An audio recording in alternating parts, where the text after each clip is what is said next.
Bonjour. Alors comme promis, je vais faire une petite vidéo sur l'enfilage d'une surjetteuse Singer S1478 parce que je vois qu'il y a beaucoup de personnes qui ont des difficultés pour l'enfilage. Donc j'espère que cette vidéo va pouvoir vous aider. J'aurai une petite assistante qui va filmer quand je serai en train d'enfiler, donc j'espère que ce sera pas trop flou et que vous verrez bien les parties qu'il faut suivre. Donc la première chose qu'il faut faire, c'est mettre toute votre tension à 0. Lever le pied de biche, donc ça il faut, voilà, le lever. Comme vous voyez, donc ici moi j'ai pas les fils de couleur comme quand vous la sortez de la boîte, mais je pense que ça va être clair. J'ai employé du ocre aujourd'hui parce que je suis occupée justement avec la couture d'une housse pour mon canapé. Donc la première chose à faire naturellement, c'est d'installer les fils sur leur cône et de faire passer donc le fil. Je vais prendre un pour montrer le premier. Donc de passer le fil dans le petit compartiment et le tirer vers vous. Donc première chose que vous faites, donc vous passez donc tous les fils dans ces compartiments là. Alors comme vous voyez, il y a des numéros. C'est très important d'ailleurs, où il faut suivre. Donc, on commence toujours par le 1, le 2, le 3 et le 4, qui correspondent donc à la couleur verte. D'ailleurs, dans la boîte, ce fil était vert. Ici, ce ne sera pas le cas, mais c'est important pour le schéma d'enfilage. Donc, je vais ouvrir le capot. Voilà. Et on va faire un petit débrief ensemble. Donc, on commence toujours par le 1, donc le fil rouge, le schéma rouge. Et il faudra donc suivre tous les points rouges. Jusque-là, c'est pas trop compliqué. Le plus compliqué, c'est le jaune. D'accord? Mais là, vous verrez, une fois qu'on a compris, c'est les doigts dans le nez, comme je dis. Et donc, ensuite, c'est le numéro 3, le bleu, qui correspond à l'aiguille comme votre machine à coudre, et le numéro 4, le vert, deuxième aiguille de votre surjetteuse, donc aussi aiguille comme machine à coudre. Je vais passer donc le GSM à ma fille qui va m'aider ici, et on va commencer l'enfilage par ordre. Voilà. Donc je vais essayer de m'installer au mieux. On commence donc par le fil, le schéma 1, donc le fil qui correspond au schéma 1. On le passe dans le petit fer ici. On le bloque avec le doigt. Pourquoi? Parce que ça permet au fil de s'amorcer dans la tension de la roulette. Donc, on le passe tout droit rouge. Ensuite, rouge. Je vais prendre ma petite pincette. Ça aussi, vous avez reçu avec votre machine. Donc, rouge. Le troisième est ici, rouge. Et si vous regardez le schéma du rouge ici, c'est cette pièce-ci qu'il va falloir enfiler. Donc, on tire la roulette vers soi pour faire remonter cette pièce. Et donc, on va passer le fil dans le chat de la pièce. On tire vers l'arrière. Je vais l'allumer, ce sera peut-être plus clair. On tire le fil vers l'arrière. Voilà, là il est tendu mais sans tension puisque les roulettes sont à 0. Et ce qu'on fait, en dessous du pied de biche, on fait passer le fil et on le glisse à gauche. On va passer au fil numéro 2 qui correspond au schéma jaune. Même principe, on le bloque dans le petit fer.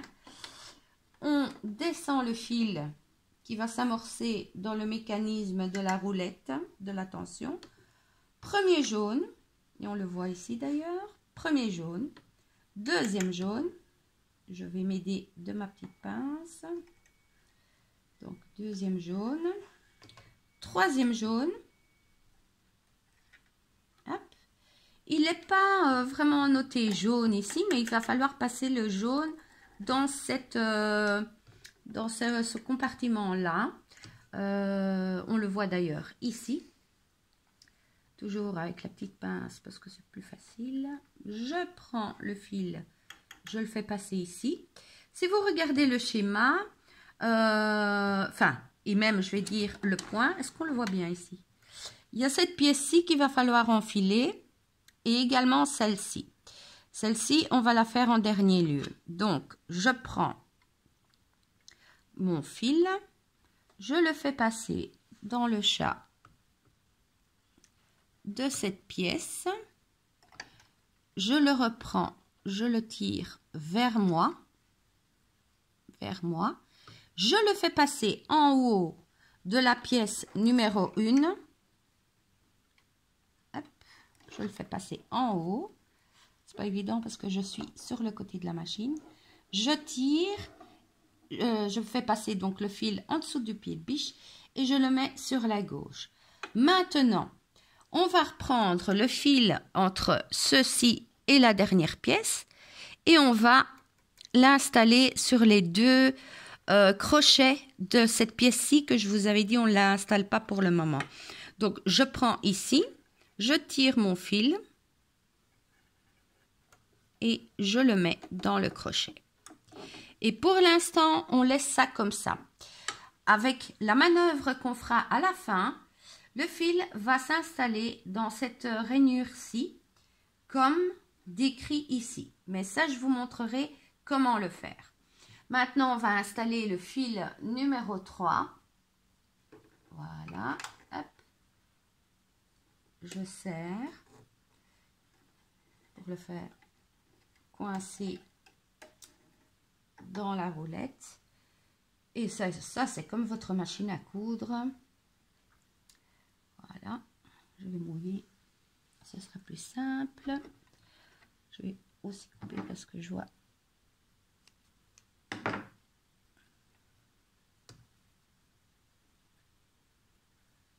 Voilà, il est dans le trou. Je l'attrape par derrière.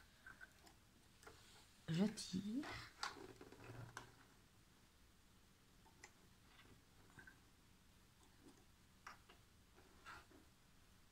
Voilà.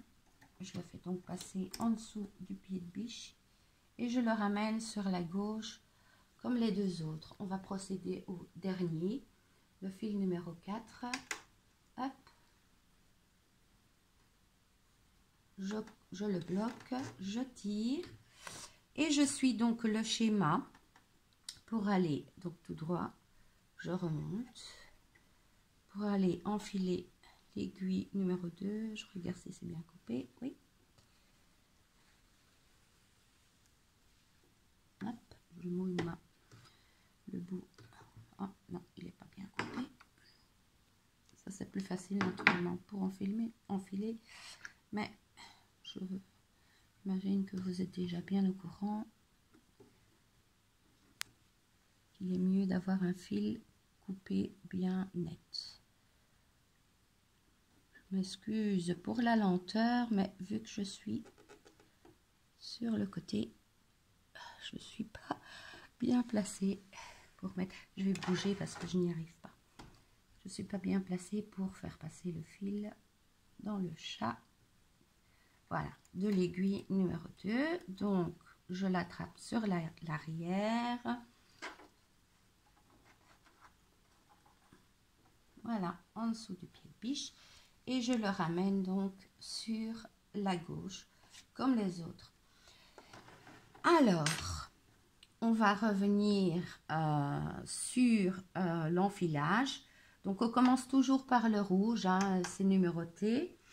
Tout droit, on met dans chaque rond rouge en terminant par cette pièce-ci.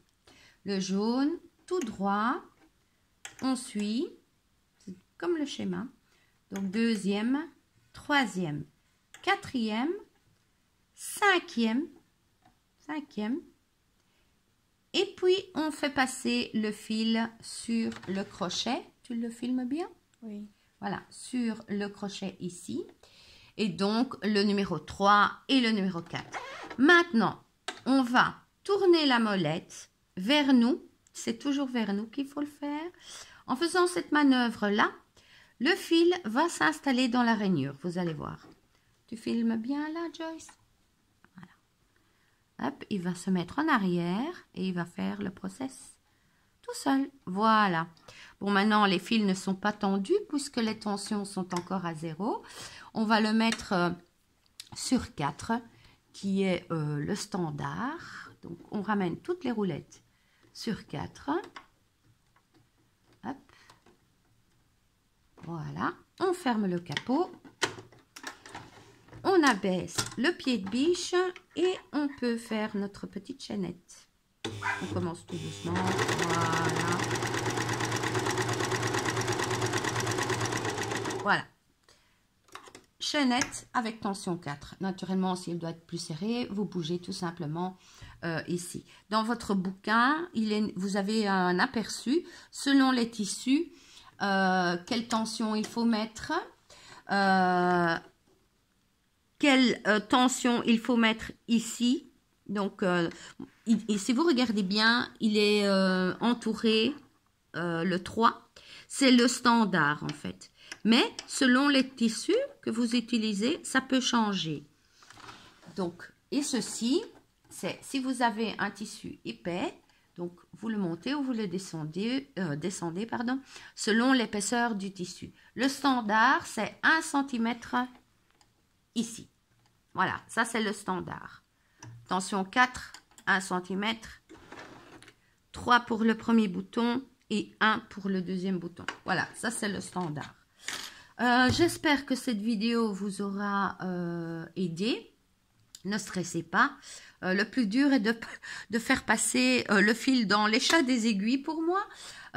Aussi, quand on change de couleur de fil, je trouve que ça prend trop de temps. Beaucoup font des nœuds, étirent. Moi, ça me prend trop de temps. Je vais plus vite avec un enfilage en démarrant à 0. Et vous allez, une fois que vous avez maîtrisé, vous allez comprendre et je suis sûre que vous allez faire comme moi. Démarrer de 0, c'est bien plus simple. Voilà, je vous souhaite une très bonne journée, très bonne couture. Je vais continuer. D'ailleurs, c'est à cause de ça que ma machine est sale. Et je ferai également, je pense, une vidéo pour montrer comment entretenir sa machine au niveau des pièces à huiler. Parce que dans le bouquin, c'est pas très clair. Je ferai une autre vidéo à un autre moment. Donc, n'hésitez pas à vous abonner. Comme ça, vous êtes tenu au courant des nouvelles vidéos au sujet de la surjetteuse ou des tissus que j'achète. Ça aide toujours d'avoir les informations par vidéo. Voilà, à très bientôt, une bonne journée, au revoir.